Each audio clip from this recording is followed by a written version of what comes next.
চীনের তিব্বতের প্রত্যন্ত পার্বত্য অঞ্চলে শক্তিশালী ভূমিকম্পে মৃতের সংখ্যা লাফিয়ে বাড়ছে। বার্তা সংস্থা এএফপির প্রতিবেদনে বলা হয়েছে, ভূমিকম্পে এখন পর্যন্ত 53 জন নিহত হয়েছেন। দেশটির রাষ্ট্রায়ত্ত সংবাদ মাধ্যমও এই খবর জানিয়েছে।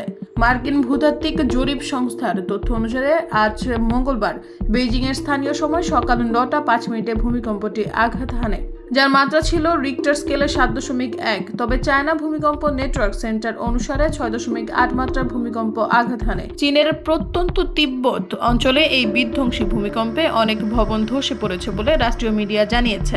প্রতিবেশী নেপালের রাজধানী কাঠমান্ডু এবং ভারতের কিছু অংশ এই কম্পন অনুভূত হয়। সিনহুয়া সংবাদ মাধ্যম জানিয়েছে, মঙ্গলবার সকাল 9টা 5 মিনিটে জিজাং স্বায়ত্তশাসিত অঞ্চলের জিগাসে শহরের নেপালের সীমান্তের কাছে ডিংরি কাউন্ট্রিতে ভূমিকম্পটি আঘাত হানে। তারা আরও জানিয়েছে, এ পর্যন্ত 62 জনের আহত হওয়ার খবর পাওয়া গেছে। 1000-এরও বেশি বাড়ি বিভিন্ন মাত্রার ক্ষতির সম্মুখীন হয়েছে। ডিংরি কাউন্ট্রি এবং এর আশেপাশের এলাকায় খুব শক্তিশালী কম্পন অনুভূত হয়েছে।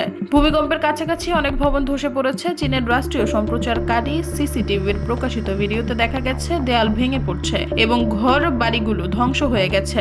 উদ্ধারকর্মীরা ছড়িয়ে ছিটিয়ে থাকা ধ্বংসস্তূপের মধ্য দিয়ে হাঁটছেন। কেউ কেউ স্থানীয়দের গরম রাখার জন্য মোটা কম্বল দিচ্ছেন। সিসিটিভির কিছু ফুটেজে দেখা গেছে ঘটনার সময় মানুষ ভয়ে দৌড়াচ্ছে এবং সবকিছু কাঁপছে।